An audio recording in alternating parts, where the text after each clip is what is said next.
ওম শান্তি। Good morning. আজ 11ই June 2026। সাকার বাপদাদার মধুর মহাবাক্য। বাপদাদা বলছেন, মিঠে মিঠে বাচ্চে।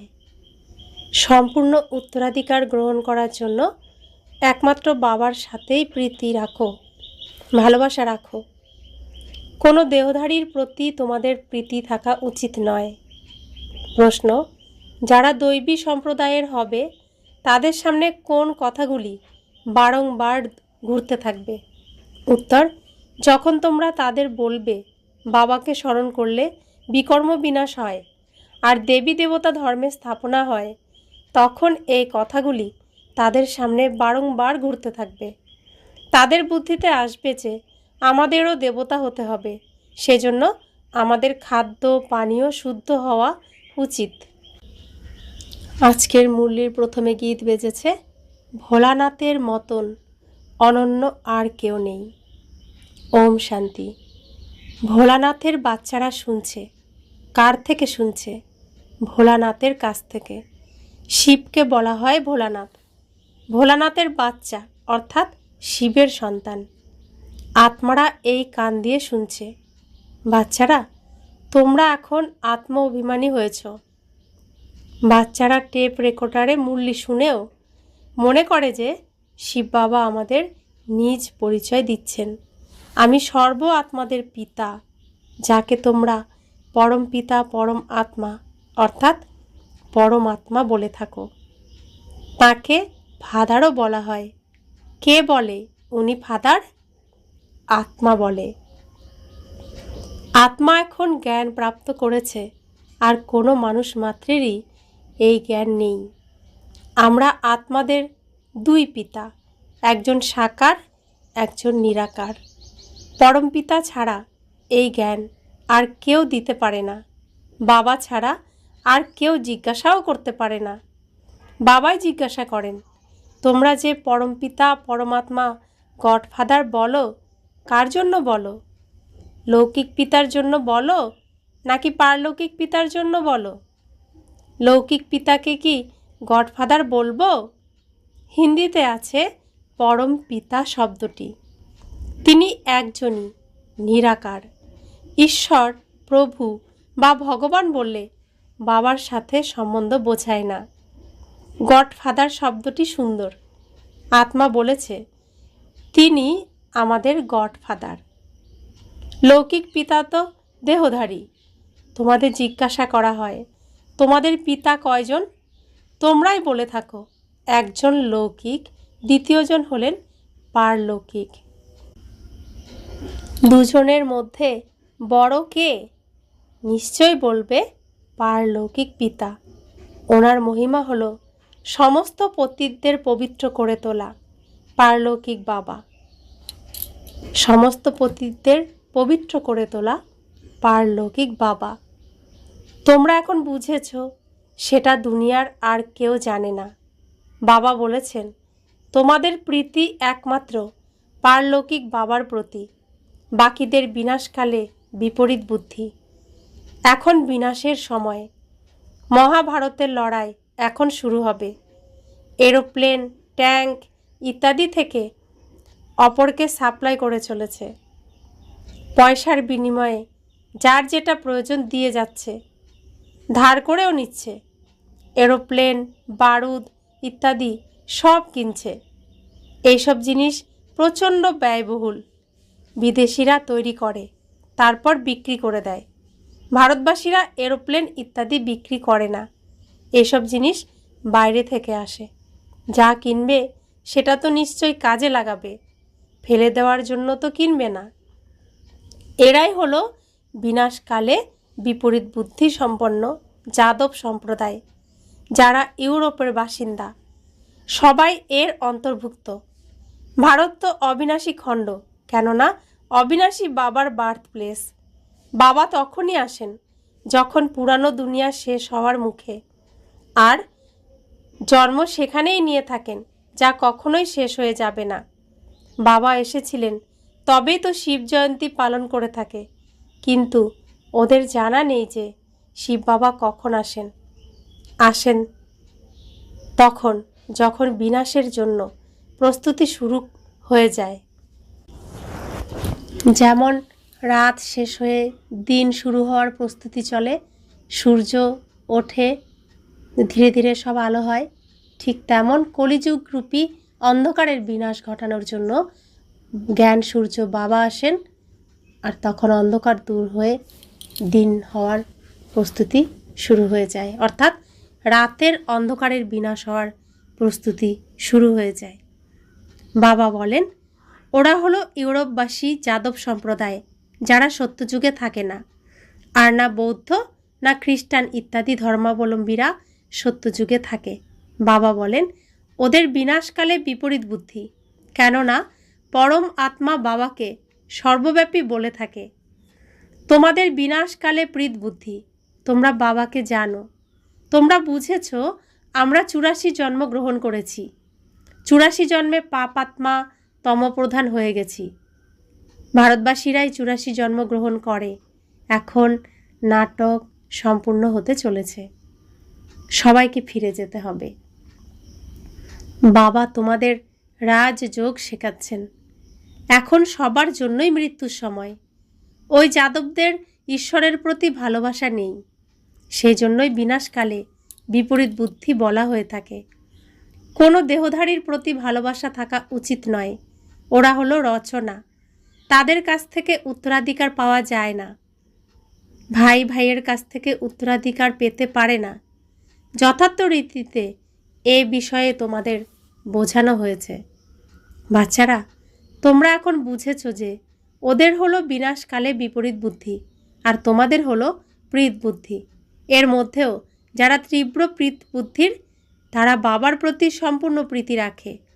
বাবার কাছ থেকে 21 জন্মের জন্য স্বর্গের উত্তরাধিকার প্রাপ্ত করছো।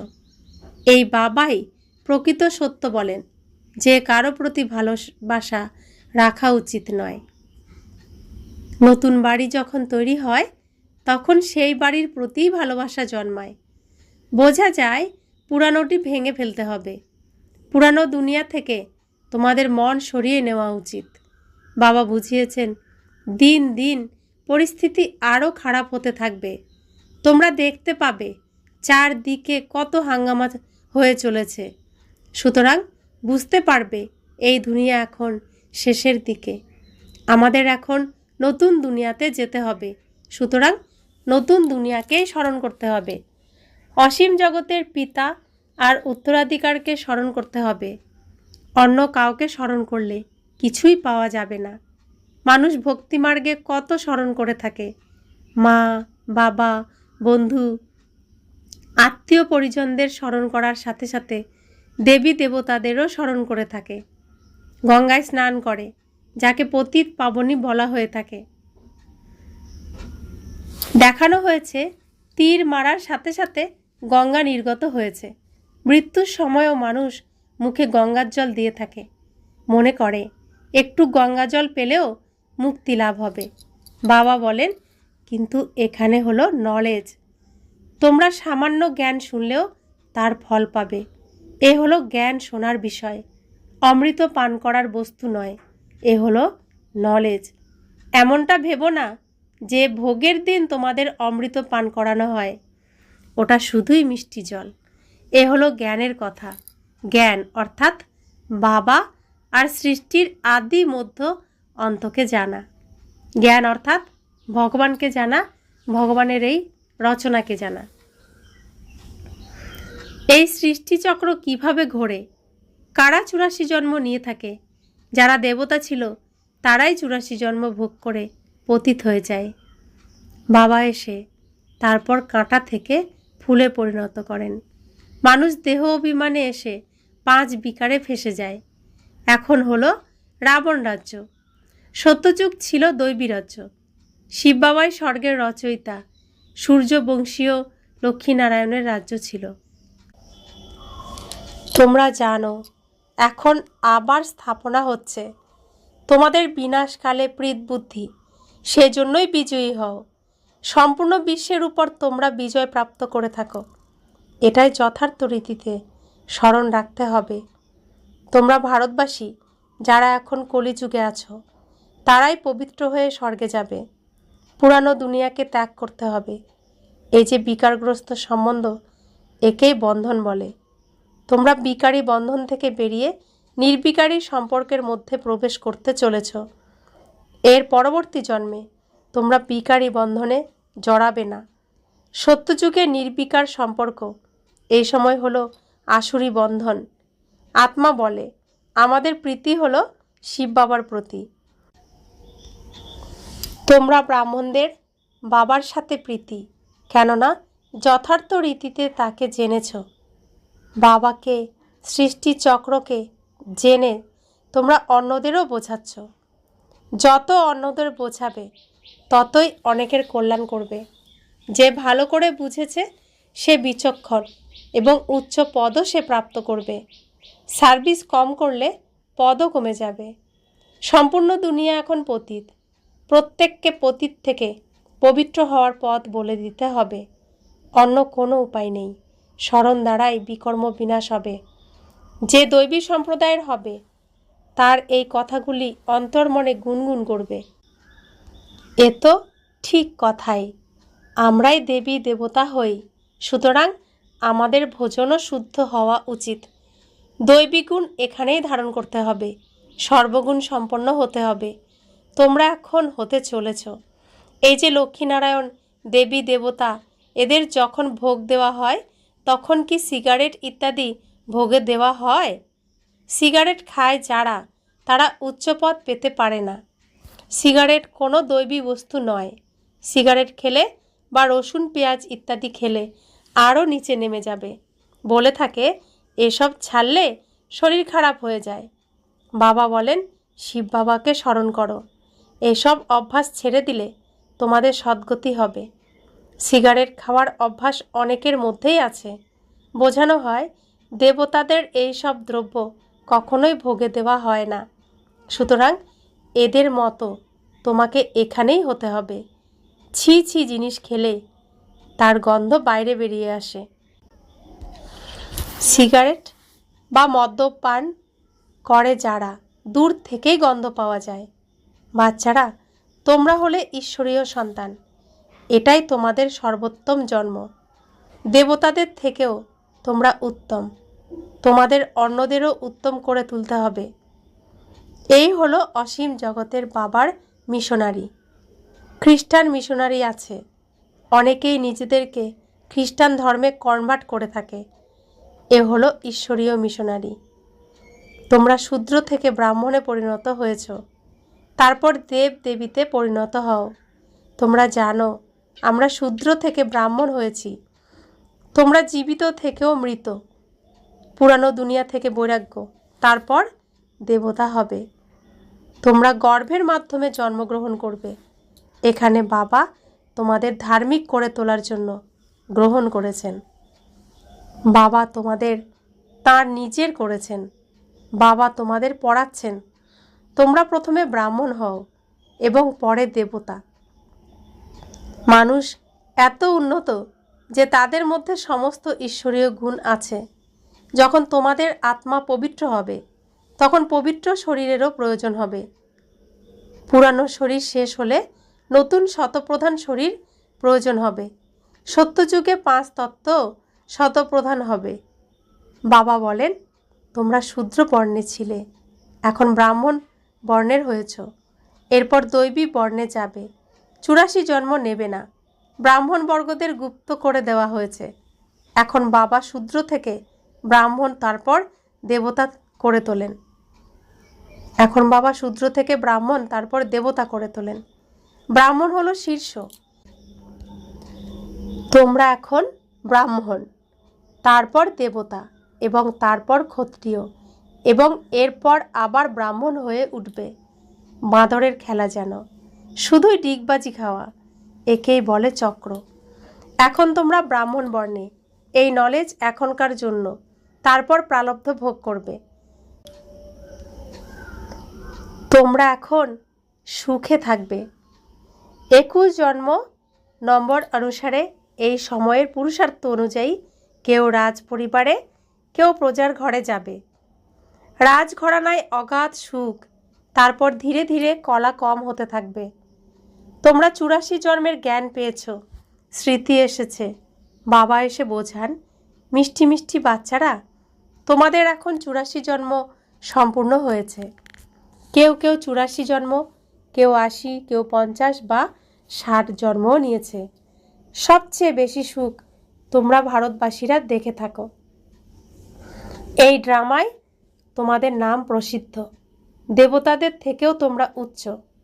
তোমরা জানো আমরাই পূজ্য হয়ে উঠি। সত্যযুগে আমরা কাউকে পূজা করি না, না কেউ আমাদের পূজা করে। ওখানে আমরাই পূজ্য।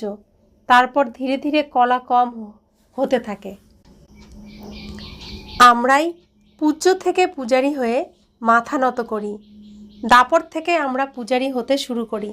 শেষে গিয়ে সবাই ব্যভিচারী হয়ে যায়। এই শরীর 5 তত্ত্বের তৈরি। তাকে যখন কেউ বসে পূজা করে বলা হয় ভূত পূজা। প্রত্যেকের মধ্যে 5 ভূত আছে। দেহ অভিমানের ভূত, তারপর কাম ক্রোধের ভূত। ভূত সম্প্রদায় বলো অথবা আসুরি সম্প্রদায় বলো, একই কথা। বাবা এসে তারপর দৈবী সম্প্রদায় গড়ে তোলেন। বাবা আসেন ভূত থেকে ছাড়িয়ে নিজের সাথে যোগযুক্ত করে দেবতা করে তুলতে। গুরু নানকও মহিমা করে বলেছে, পরমপিতা পরমাত্মা মানুষকে দেবতা বানিয়েছেন। তিনিই পতিতদের পবিত্র করে তোলেন। নোংরাকে পরিষ্কার করেন, শ্যামকে সুন্দর করেন, কালোকে ফর্সা করেন, নোংরাকে পরিষ্কার করে সুন্দর করেন। তো বাবা এমনই পার্ট তার এই স্টেজে, এই পৃথিবীর নাটকের মধ্যে। তিনি পতিতদের পবিত্র করে তোলেন। अच्छा, मीठे मीठे सिखिला दे बच्चों प्रति माता पिता बाप दादा का याद प्यार और गुड मॉर्निंग। रूहानी बाप की रूहानी बच्चों को नमस्ते। हम रूहानी बच्चों की रूहानी माता पिता बाप दादा को याद प्यार गुड मॉर्निंग और नमस्ते नमस्ते नमस्ते। शुक्रिया बाबा, शुक्रिया बाबा, शुक्रिया। धारणार जन्य मुख्यसार। प्रथम धारणा, ब्राह्मण থেকে দেবতা হওয়ার জন্য যা কিছু ছি ছি অভ্যাস আছে সব ত্যাগ করতে হবে। শূদ্রদের ব্রাহ্মণ ধর্মে কনভার্ট করে দেবতা করে তোলার জন্য ঈশ্বরীয় মিশনের কাজে সহযোগী হতে হবে। মদ, সিগারেট বা যা কিছু খারাপ অভ্যাস আছে তা দূর করতে হবে। দ্বিতীয় ধারণা, এই বিনাশের সময় শুধু এক বাবার প্রতি প্রকৃত ভালোবাসা রাখতে হবে। পুরানো বাড়ি ভাঙতে চলেছে, সেজন্য এখান থেকে মনকে সরিয়ে নতুন নির্মাণের দিকে জুড়তে হবে। স্লোগান, শ্রেষ্ঠ কর্মের দ্বারা স্মরণ যোগ্য হওয়া যোগযুক্ত যুক্তিযুক্ত ভব। শ্রেষ্ঠ কর্মের দ্বারা স্মরণের সুমিরণ যোগ্য হওয়া যোগযুক্ত যুক্তিযুক্ত ভব। তোমাদের এক একটি কর্ম যত শ্রেষ্ঠ হবে ততই শ্রেষ্ঠ আত্মা হিসেবে স্মরণ করা হয়ে থাকবে। ভক্তিতে নাম জপ করে, কিন্তু এখানে যে শ্রেষ্ঠ আত্মারা আছে তাদের গুণ এবং কর্মকে উদাহরণস্বরূপ স্মরণ করা হয়ে থাকে। তাই তোমরা শ্রেষ্ঠ কর্মের আধারে স্মরণযোগ্য হতে থাকবে। এর জন্য যোগযুক্ত হও। যোগযুক্ত হলে প্রতিটি সংকল্প, শব্দ বা কর্ম অবশ্যই যুক্তিযুক্ত হবে। এতে অযৌক্তিক কর্ম বা সংকল্প থাকতেই পারে না। এও হলো কানেকশান। স্লোগান, নিমিত্ত আর নির্মাণ চিত্ত, এটাই হলো প্রকৃত সেবাধারীর লক্ষণ। অব্যক্ত ইশারা, সদা হাসি খুশি থাকার জন্য নিজের নেচারকে সরল বানাও। সহনশীল হও। সরলচিত্ত নেচার হলে হাসি খুশি থাকার সঙ্গে সঙ্গে নয়নের দ্বারা, মুখের দ্বারা আর চলনের দ্বারা মধুরতা প্রত্যক্ষ রূপে দেখা যাবে। কখনোই মুখ দিয়ে কটু বচন নির্গত হবে না। তাদের হৃদয়, বুদ্ধি, বাণী সব এক সমান হবে। মনে এক আর বাণীতে আলাদা। এ সরলতার নিদর্শন নয়। সরল স্বভাবের যারা, তারা সদা নির্মাণচিত্ত, নিরহংকারী, নির্স্বার্থী হয়। তো বাবা যেরকম তার সন্তান সেরকমই তো হবে। বাবা বলছেন তোমরা আমার সমান হয়ে যাও। আর ব্রহ্মা বাবা যেভাবে সব যজ্ঞের রক্ষা করেছেন, বিস্তার করেছেন, তো সেভাবে ব্রহ্মা বাবার জীবন কাহিনী শুনে তোমাদেরও করতে হবে। ওম শান্তি।